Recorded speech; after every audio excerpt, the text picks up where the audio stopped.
हुआ था। मूसलाधार बारिश रुकने का नाम नहीं ले रही थी। गांव के किनारे बने मिट्टी के छोटे से घर में रामू, उसकी पत्नी गौरी और उनका बेटा छोटू रहते थे। लेकिन आज उनके घर में एक और परिवार भी ठहरा हुआ था। 2 अनजान मेहमान, एक पति और उसकी पत्नी, जो पिछली रात बारिश में फंस जाने के कारण यहीं रुक गए थे। दोनों अभी भी घर के अलग कमरे में चुपचाप सोए हुए थे। घर में अजीब सी खामोशी थी।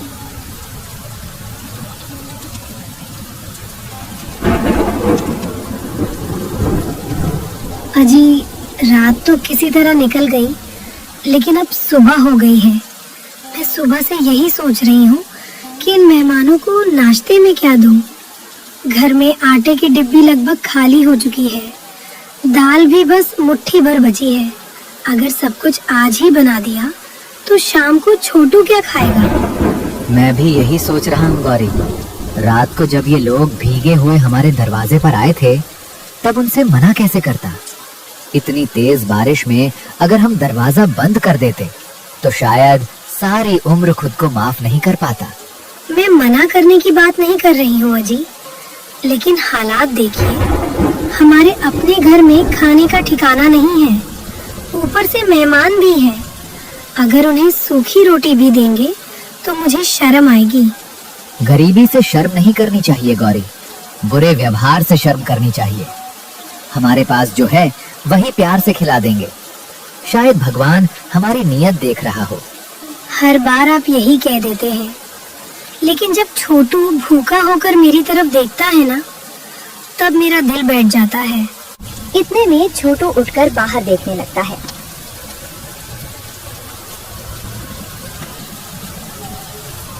बाबा, बारिश अभी भी नहीं रुकी।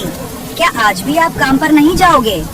अगर बारिश थोड़ी भी कम हुई ना तो मैं जरूर जाऊंगा, चाहे पूरा गांव घूमना पड़े। बाबा, मैं बड़ा होकर आपको कभी काम नहीं करने दूंगा। मैं बहुत सारे पैसे कमाऊंगा, फिर हमारे घर की छत भी नहीं बनवाऊंगा। रामू कुछ पल के लिए चुप हो जाता है।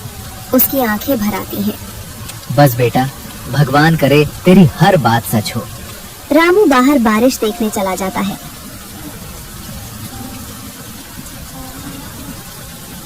उधर गौरी चुपचाप रसोई में जाती है। वो आटे का डिब्बा खोलती है, फिर दाल का डिब्बा देखती है। दोनों लगभग खाली थे। वो कुछ पल तक वहीं खड़ी रह जाती है। अजी, जरा इधर आइए, मैं आपको कुछ दिखाना चाहती हूँ।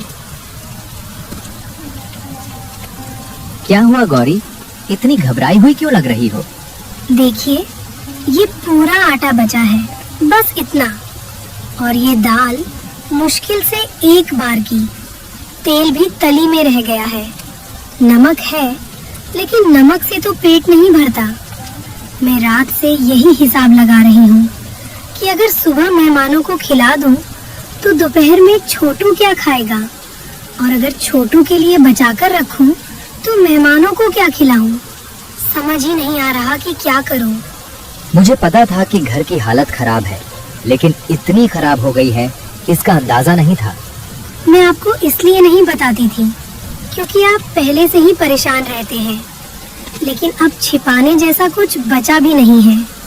सुबह से मेरा मन रो रहा है अजी। घर में मेहमान बैठे हैं और मैं उनके लिए ढंग की चाय तक नहीं बना पा रही। गौरी, गरीब होना कोई गुनाह नहीं है। गुनाह तब होता है जब आदमी अपना इंसानियत का धर्म छोड़ दे। हमारे पास जो है वही खिलाएंगे। अगर वो अच्छे लोग होंगे तो समझ जाएंगे, और अगर नहीं समझेंगे तो भी मुझे कोई पछतावा नहीं होगा। आप हर बार इतनी बड़ी बातें कर लेते हैं, लेकिन मैं एक औरत हूँ अजी। मुझे मेहमान के सामने खाली बर्तन देखकर शर्म आती है। उधर दोनों मेहमान धीरे धीरे जाग चुके थे। लगता है हम लोगों की वजह से इन्हें परेशानी हो रही है। हाँ, मैंने भी महसूस किया है। कल रात जब हम आए थे, तब भी इनके घर की हालत देखकर मेरा दिल भर आया था।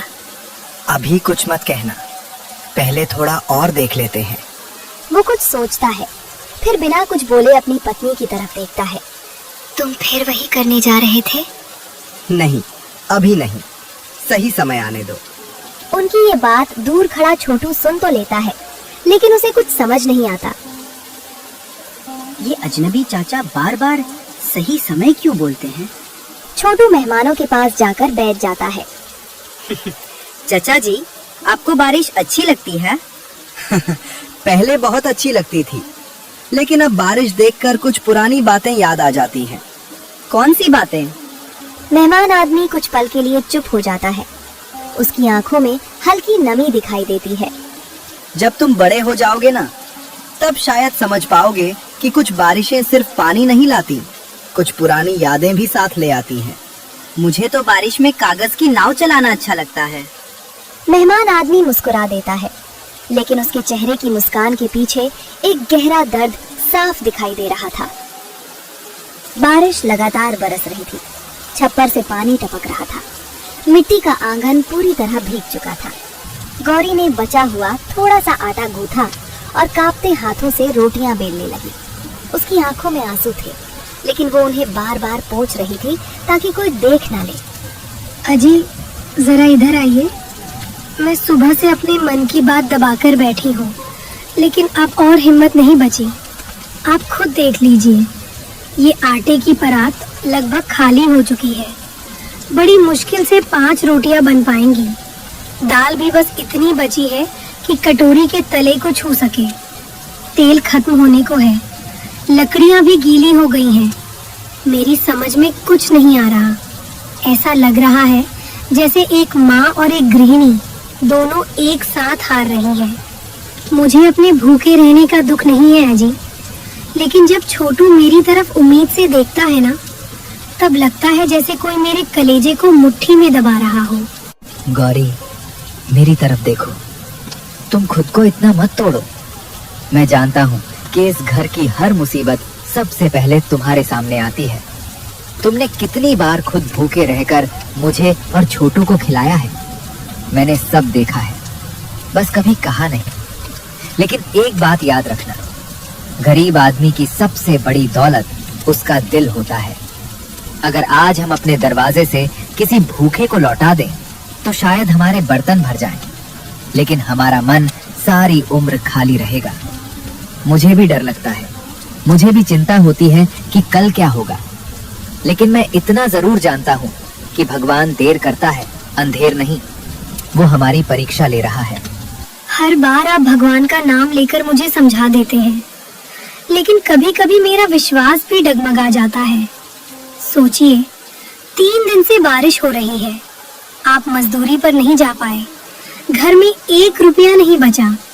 उधार देने वाले भी अब मुंह फेरने लगे हैं। ऊपर से मेहमान भी हमारे घर में हैं। मैं उन्हें बोझ नहीं कह रही, भगवान गवाह है, मैं ऐसा सोच भी नहीं सकती। लेकिन उनकी खातिरदारी ठीक से ना कर पाने का दुख मुझे अंदर ही अंदर खाए जा रहा है।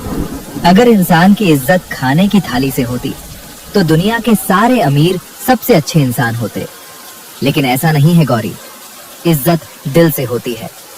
हम उन्हें झूठी शान नहीं, सच्चा अपनापन दे रहे हैं। मुझे यकीन है, अगर वो अच्छे इंसान होंगे तो हमारी मजबूरी समझ जाएंगे। कुछ देर बाद गौरी ने कांपते हाथों से थाली सजाई और मेहमानों के सामने रख दी। भैया, बहन जी, घर में बस यही बचा था।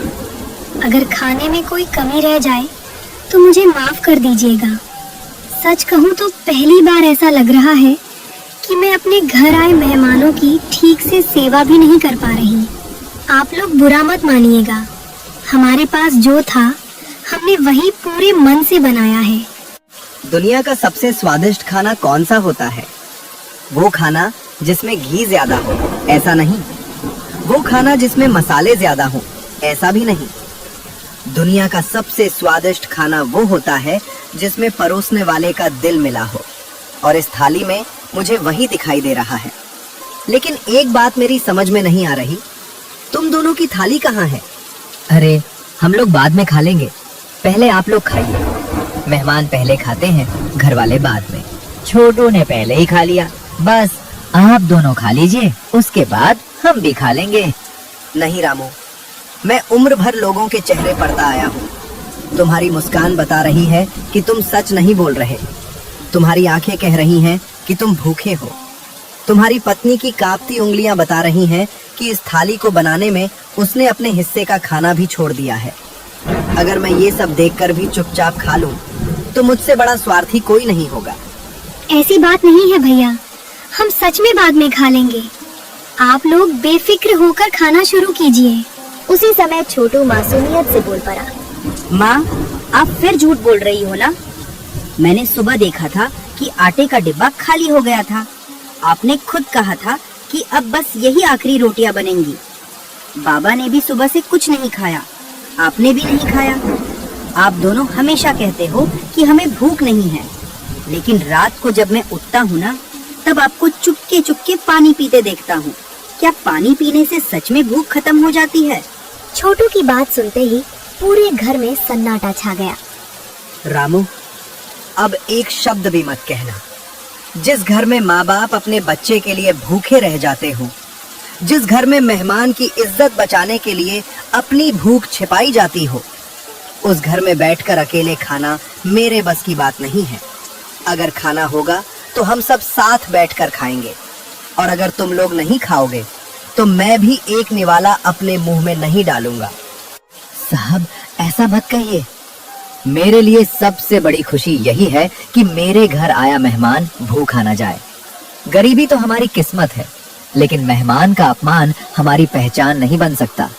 मैं हाथ जोड़कर कहता हूँ, आप खाना खा लीजिए, मुझे चैन मिल जाएगा।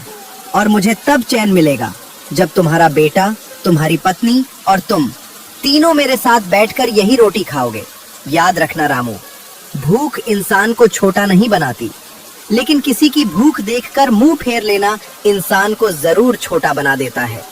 मेहमान आदमी ने अपनी थाली से 2 रोटियां उठाई और छोटू की तरफ बढ़ा दी। छोटू उसकी तरफ हैरानी से देखने लगा और गौरी की आंखों से आंसू बहने लगे। घर के अंदर गहरा सन्नाटा था।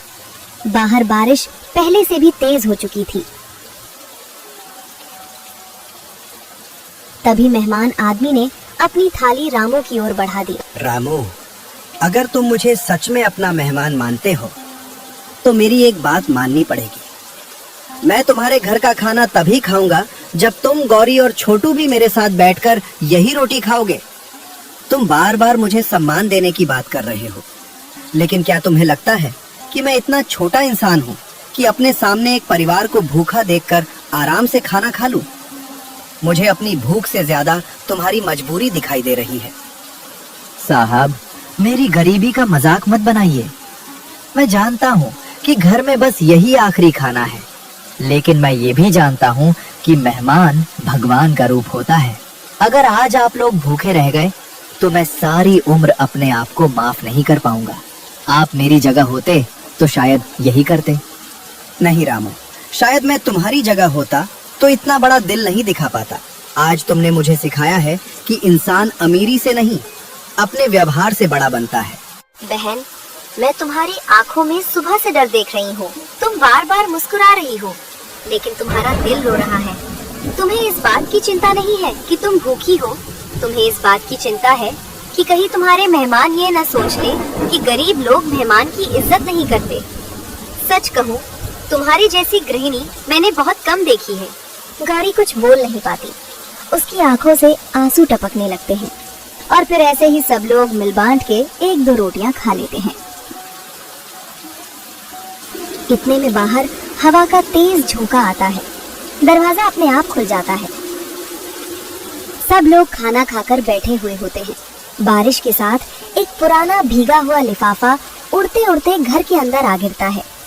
माँ, देखो, कोई कागज उड़कर आया है। रामू लिफाफा उठाता है। उस पर सिर्फ एक नाम लिखा था, रामू, लेकिन भेजने वाले का नाम नहीं था। ये हमारे नाम की चिट्ठी, लेकिन इस बारिश में कौन भेजेगा? रामू धीरे धीरे लिफाफा खोलता है। अंदर केवल एक पर्ची थी। उस पर लिखा था, जिस मेहमान को तुमने अपने घर में जगह दी है, उसे पहचानने की कोशिश मत करना। सही समय आने पर सब सच खुद सामने आ जाएगा। पूरा घर सन्न रह जाता है। बाबा, ये किसने लिखा होगा? मुझे नहीं पता बेटा, मैंने तो गांव में किसी से दुश्मनी भी नहीं की। गौरी की नजर धीरे धीरे मेहमान आदमी की तरफ जाती है। वो बिल्कुल शांत बैठा था। जैसे उसे पहले से सब पता हो। भैया, एक बात पूछूं? पूछो बहन। आप बुरा मत मानिएगा, लेकिन ये चिट्ठी, क्या इसका आपसे कोई संबंध है? आप बार बार कहते हैं कि सही समय आने दो। अब इस चिट्ठी में भी वही बात लिखी है। मेरा मन बहुत घबरा रहा है। मेहमान आदमी कुछ देर तक चुप रहता है, फिर धीरे से मुस्कुराता है। अगर मैं अभी तुम्हारे हर सवाल का जवाब दे दूं, तो शायद तुम लोग मुझ पर विश्वास नहीं करोगे, और अगर मैं चुप रहूं, तो तुम्हें मुझ पर शक होगा। इसलिए अभी इतना ही कहूंगा। मैं तुम्हारा दुश्मन नहीं हूँ, लेकिन मैं यहाँ सिर्फ बारिश से बचने के लिए भी नहीं आया। रामू और गौरी एक दूसरे का चेहरा देखने लगते हैं। चिट्ठी को कई बार पढ़ने के बाद भी रामू की बेचैनी कम नहीं हुई। उसने एक पुरानी बोरी अपने सिर पर रखी और दरवाजे की ओर बढ़ गया। बाहर अब भी तेज बारिश हो रही थी। अजी, इस मौसम में कहाँ जा रहे हैं? चारों तरफ पानी ही पानी है। कहीं फिसल गए तो? मेरा मन बहुत घबरा रहा है। गौरी, घर में बैठकर डरने से कुछ नहीं होगा। ये चिट्ठी किसने भेजी, क्यों भेजी, इसका पता लगाना जरूरी है। और अगर कहीं थोड़ा बहुत काम भी मिल गया, तो शाम के खाने का इंतजाम हो जाएगा। तुम चिंता मत करो, मैं जल्दी लौट आऊंगा। बाबा, ये पुराना छाता ले जाओ। इसमें 2 जगह से पानी टपकता है, लेकिन पूरी तरह भीगने से तो बच जाओगे। तू बहुत बड़ा हो गया है बेटा, चल मैं जल्दी लौटता हूँ। रामू बारिश में भीगी कच्ची सड़क पर धीरे धीरे आगे बढ़ जाता है। गली पूरी कीचड़ से भर चुकी थी। कई घरों के दरवाजे बंद थे। लोग खिड़कियों से बारिश देख रहे थे। रामू सबसे पहले गांव के बूढ़े किसान काका शंभू के घर पहुंचा। काका, काका, बाहर आइए।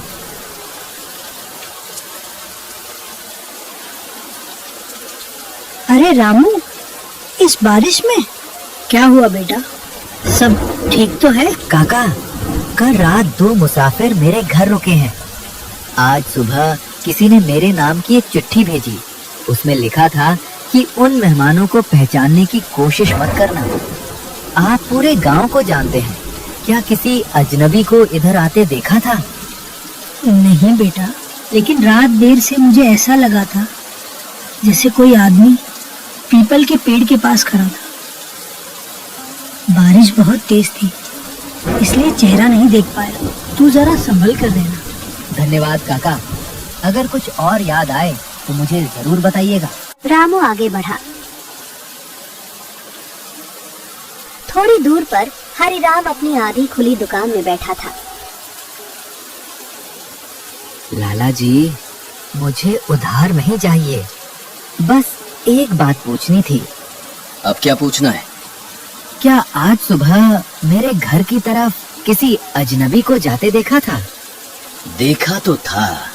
एक आदमी काला कंबल ओढ़े तुम्हारे घर वाली तरफ गया था। मैंने आवाज दी, लेकिन वो बिना पीछे देखे आगे बढ़ गया। मुझे लगा कोई रिश्तेदार होगा। फिर वो वापस आया? यही तो अजीब बात है, मैंने उसे लौटते नहीं देखा। रामू का चेहरा और गंभीर हो गया। उधर घर में गौरी चूल्हे के पास बैठी बुझती आग को जलाने की कोशिश कर रही थी। बहन, मेरा मन बार बार घबरा रहा है। न जाने रामू कहाँ होगा। घर में खाने को कुछ नहीं बचा, ऊपर से ये रहस्यमयी चिट्ठी। ऐसा लग रहा है जैसे कोई अनहोनी हमारे आसपास घूम रही हो। हिम्मत रखो बहन, कभी कभी सबसे काली रात के बाद ही सबसे उजली सुबह आती है। मुझे विश्वास है तुम्हारे परिवार के अच्छे दिन बहुत दूर नहीं है। दोपहर ढलने लगी थी। बारिश अब भी लगातार हो रही थी, लेकिन पहले जितनी तेज नहीं थी। रामू भीगे कपड़ों में धीरे धीरे घर की ओर लौट रहा था। उसके मन में कई सवाल थे। चिट्ठी किसने भेजी? काला कंबल ओढ़े आदमी कौन था? और मेहमान आखिर क्या छिपा रहे थे? जैसे ही वह घर के पास पहुंचा, छोटू दौड़कर बाहर आ गया। बाबा, आप आ गए। माँ सुबह से आपका इंतजार कर रही थी। हाँ बेटा, बस थोड़ी देर लग गई। तेरी माँ कहाँ है? अंदर है। और वो चाचा चाची भी चुपचाप बैठे हैं। रामू अपने बेटे के साथ अंदर गया और अपने मेहमानों के साथ बैठ गया। अजी, आप ठीक तो हैं? इतनी देर क्यों लगा दी? मैं तो डर गई थी। कुछ पता नहीं चला गौरी, बस इतना मालूम हुआ कि सुबह कोई अजनबी हमारे घर की तरफ आया था, लेकिन वो वापस जाता किसी ने नहीं देखा। ये सुनते ही गौरी की नजर अनजाने में मेहमान आदमी की तरफ चली गई। वो शांत बैठा था। भैया, अब तो सच बता दीजिए, आप लोग कौन हैं और हमारे घर आने के पीछे असली वजह क्या है? कुछ पल तक खामोशी छाई रही। फिर मेहमान आदमी ने गहरी सांस ली। रामू, गौरी, मैं जानता हूँ कि अब तुम्हारे मन में डर भी है और शक भी, लेकिन मैं तुमसे एक बात कहना चाहता हूँ। आज तक हमने तुम्हारे घर में एक पल भी अपने आप को पराया महसूस नहीं किया। तुमने हमें बारिश से बचाया, भूखे रहकर खिलाया और बिना पूछे अपनापन दिया। ऐसा व्यवहार हर किसी के बस की बात नहीं होती। लेकिन आप मुझे जानते कैसे हैं? मेहमान आदमी ने धीरे से अपनी भीगी पोटली खोली। उसमें से एक पुरानी तस्वीर निकली। तस्वीर धुंधली थी, लेकिन उसमें एक जवान लड़का दिखाई दे रहा था। क्या तुम इस लड़के को पहचानते हो? रामू ने तस्वीर हाथ में ली। वो ध्यान से देखने लगा। अचानक उसकी आंखें फैल गईं। ये तो मेरा बचपन का दोस्त मोहन है, लेकिन ये तस्वीर आपके पास कैसे? मोहन मेरा बड़ा भाई था। सालों पहले वो इस गांव में रहता था। उसने मुझे कई बार तुम्हारे बारे में बताया था कि एक गरीब लड़का है जो दूसरों के लिए अपना हिस्सा भी छोड़ देता है। मैंने तब उसकी बातों पर ध्यान नहीं दिया, लेकिन कुछ महीने पहले भाई की पुरानी चीजों में तुम्हारा नाम मिला। तब मैंने सोचा कि कभी तुम्हें ढूंढूंगा। तो फिर वो चिट्ठी किसने भेजी? वो चिट्ठी मैंने नहीं भेजी, लेकिन जिसने भी भेजी वो शायद हमें पहचानता है। हम यहाँ किसी का बुरा करने नहीं आए।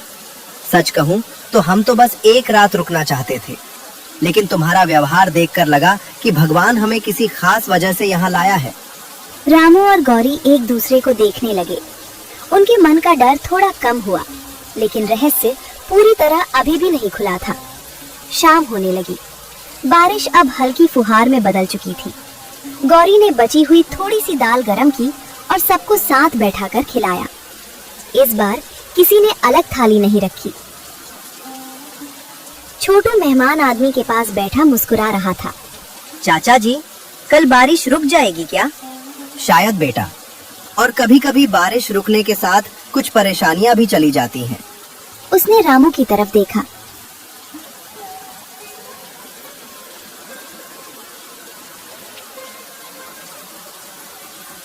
रामू, कल सुबह मैं तुमसे एक जरूरी बात करूंगा।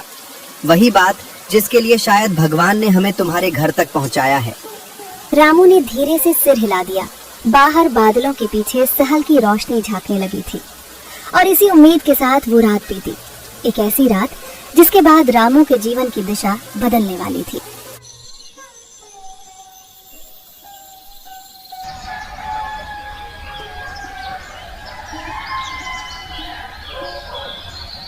अगली सुबह होते ही बारिश लगभग रुक चुकी थी। कई दिनों बाद बादलों के बीच से हल्की धूप निकल रही थी, लेकिन रामू के मन में अभी भी बेचैनी थी। मेहमान आदमी धीरे धीरे उठकर बाहर आंगन में आया। रामू, आज वो समय आ गया है जब तुम्हें सब सच जान लेना चाहिए। मैं भी रात भर यही सोचता रहा साहब, आखिर आप है कौन? मेहमान आदमी ने अपनी जेब से एक पुराना चमड़े का बटुआ निकाला। उसमें से एक पहचान पत्र और कुछ कागज बाहर निकाले। मेरा नाम विजय है। मैं कोई साधारण मुसाफिर नहीं हूँ। मैं और मेरी पत्नी पिछले कई महीनों से अलग अलग गांवों में बिना पहचान बताए घूम रहे हैं। हम ऐसे लोगों की तलाश कर रहे थे जो गरीबी में भी इंसानियत न छोड़े। तभी गौरी और छोटू भी बाहर आ गए और सब एक दूसरे का चेहरा देखने लगे। जिस रात हम तुम्हारे घर आए थे वो सिर्फ बारिश से बचने के लिए नहीं था। हम जानबूझकर ऐसे घर की तलाश कर रहे थे जहां लोग मुश्किल में हों, हम देखना चाहते थे कि भूखा इंसान पहले अपनी भूख मिटाता है या किसी और की। रामू, तुमने बिना हमें जाने अपना घर खोल दिया। गौरी ने अपने बच्चे का हिस्सा तक हमारे लिए बचा लिया और छोटू ने कभी शिकायत नहीं की। तुम तीनों हमारी हर परीक्षा में सफल रहे। गौरी की आंखों से आंसू बहने लगे। तो वो चिट्ठी? वो हमारे साथ आए एक आदमी ने भेजी थी।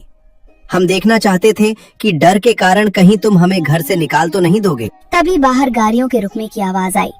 गांव के कुछ लोग चौंक कर रामू के घर की तरफ देखने लगा। अच्छे कपड़े पहने कई लोग उतरकर सीधे विजय के पास आए। सबने आदर से सिर झुका दिया। अरे, ये तो कोई बहुत बड़े आदमी लगते हैं। रामू और गौरी बिल्कुल स्तब्ध रह गए। रामू, मैं करोड़पति हूँ।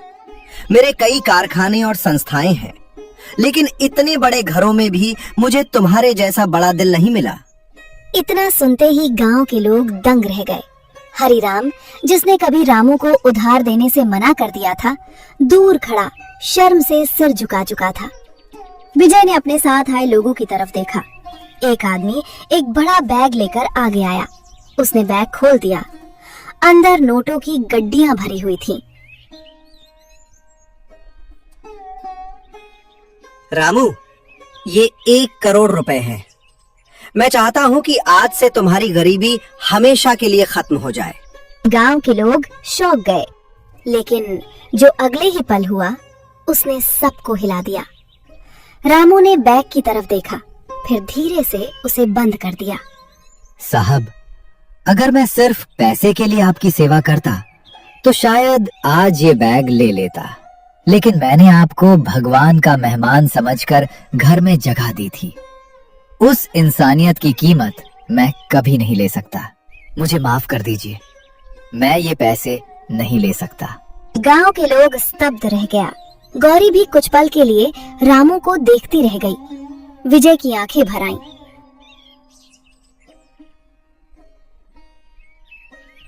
रामू, यही आखिरी परीक्षा थी और तुम इसमें भी सफल हो गए।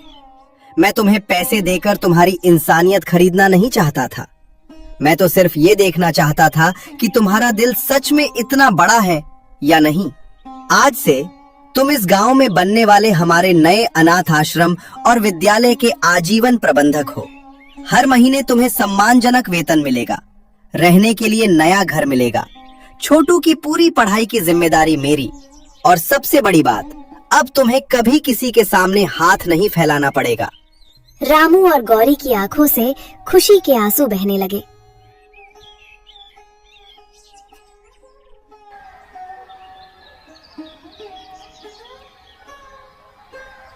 कुछ महीनों बाद उसी गांव में एक बड़ा विद्यालय बन चुका था।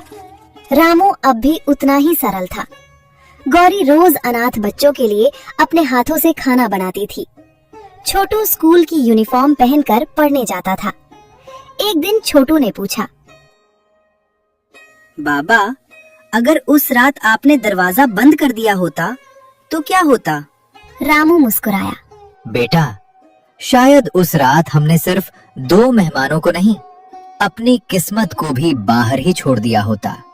कभी कभी भगवान लोगों की जिंदगी में मेहमान बनकर आता है, लेकिन वो घर की नहीं, दिल की चौखट पर दस्तक देता है, जैसे रामू के घर हुआ था।